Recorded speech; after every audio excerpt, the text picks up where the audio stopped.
देखिए बेटा, मैं क्वेश्चन का सलूशन बता रहा हूँ।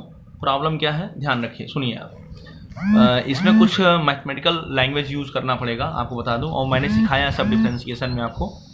कह रहा है the position of particle moving along the X axis is related to time T as follows. ये देखिए, जो पार्टिकल का पोजीशन है वो एक्स, वो टाइम डिपेंडेंट है। थोड़ा मैं इसको जूम कर देता हूँ।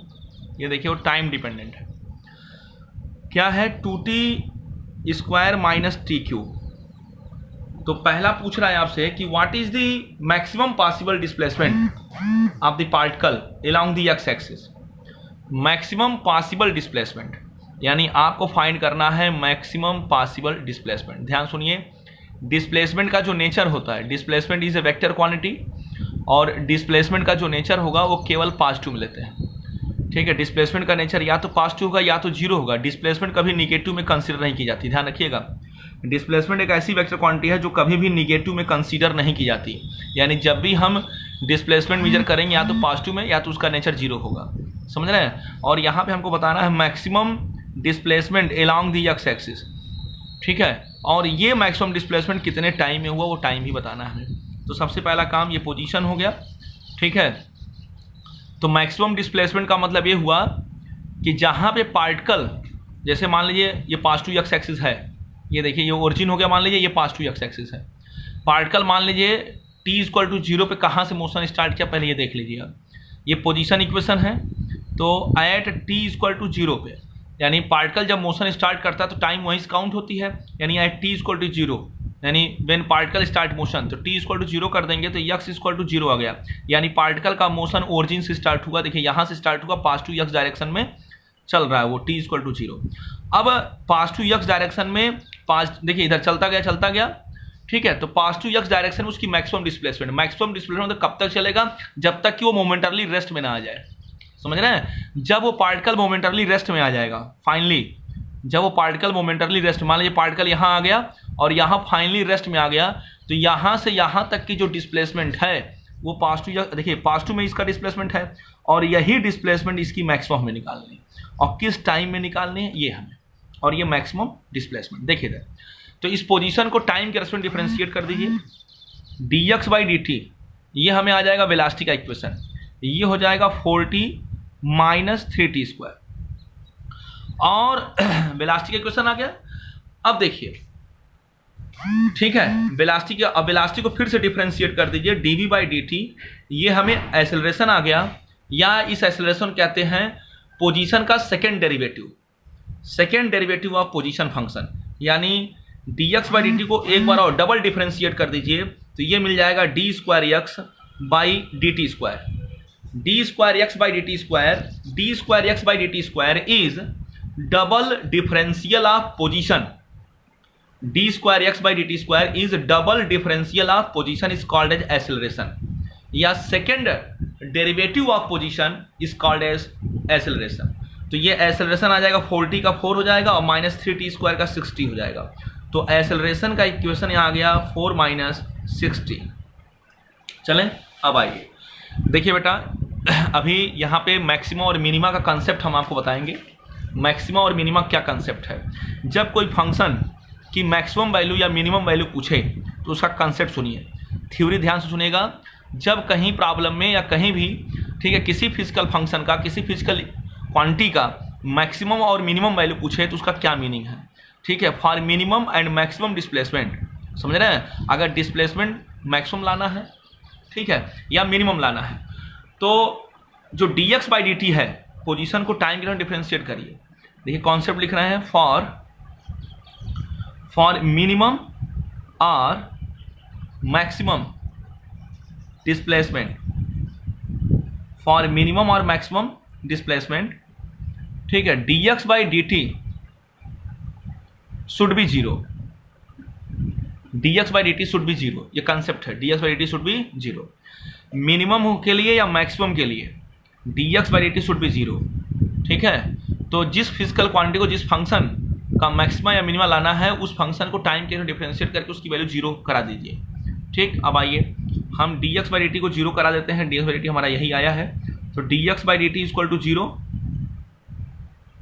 और ये आ जाएगा आपका 4t minus 3t square, 4t minus 3t square, zero करा दीजिए। अब जीरो करा देंगे, टाइम निकाल लीजिए यहाँ, तो ये हो जाएगा 4t equal to 3t square, T से टी कैंसिल, और यहाँ t की वैल्यू आ जाएगी 4/3 सेकेंड। ठीक, t की वैल्यू 4/3 सेकेंड आ गई। अब देखिए बेटा, t की वैल्यू 4/3 सेकेंड पर भी वेलोसिटी जीरो आ गई।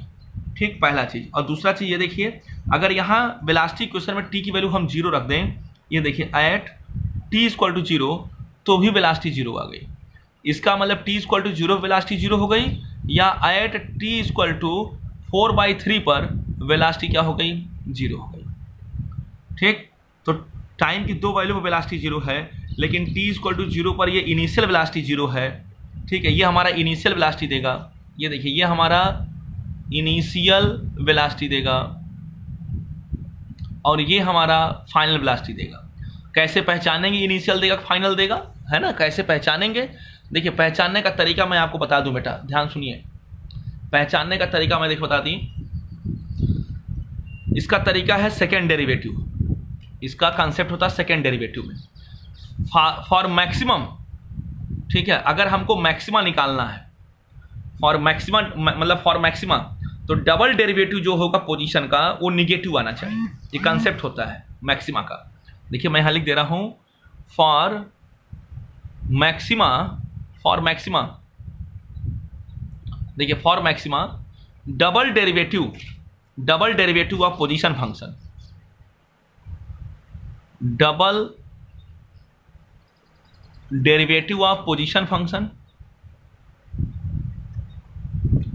Means x, double derivative of position function should be negative, should be negative मतलब less than zero. Should be negative का मतलब लेस देन जीरो, यानी that is d square x by D t square, मतलब acceleration की value zero से कम आ जाए। जब जीरो से कम आ जाएगा बेटा, तब वो एक्सेलरेशन हमारा निगेटिव में जाएगा। तो देखिए किस टाइम पर, किस इंस्टेंट पर एक्सेलरेशन जीरो से कम या निगेटिव में जाता है। तो आ जाइए, तो एक्सेलरेशन की value means D V by D T, ये पोजीशन फंक्शन का डबल डेरिवेटिव है जिसको हमने एक्सेलरेशन कह दिया।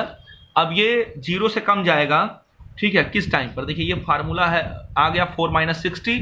तो देखिए दोनों टाइम रख करके देख लीजिए, at T equal to zero रख के देख लीजिए। एक्सेलरेशन मतलब पोजीशन फंक्शन का double derivative, double differential value जो है वो 4 आ गई। 4 मतलब ये आ गई पॉजिटिव में, किसमें आ गई? पॉजिटिव में। और at T equal to 4/3 second पर रख के देखिए एक्सेलरेशन निगेटिव आता है, पॉजिटिव आता है। 4 - 6 इंटू 4/3, तो ये हो जाएगा 3 × 2 = 6, 4 × 2 = 8, ये -2 आ गया। 4 - 8, एक मिनट, 4 × 2 = 8, 4 - 8 आ जाएगा, 4 आ जाएगा, सॉरी 4। तो ये निगेटिव आ गई, ठीक है। तो देखिए उस टाइम पर डिस्प्लेसमेंट मैक्सिमम होगा जिस टाइम पर पोजीशन की डबल डेरिवेटिव या डबल डिफरेंशियल वैल्यू निगेटिव आ जाए, यानी ये वैल्यू लेस देन जीरो है। या इसका मतलब at T equal to 4/3 second पे, देख रहे हैं, at T equal to 4/3 second पर जो पोजीशन का डबल डिफरेंशियल वैल्यू है that is called as acceleration, वो लेस देन जीरो है। ठीक, यानी 4/3 सेकेंड पर हमारा डिस्प्लेसमेंट क्या होगा? इस पे जो डिस्प्लेसमेंट होगा वो मैक्सिमम होगा।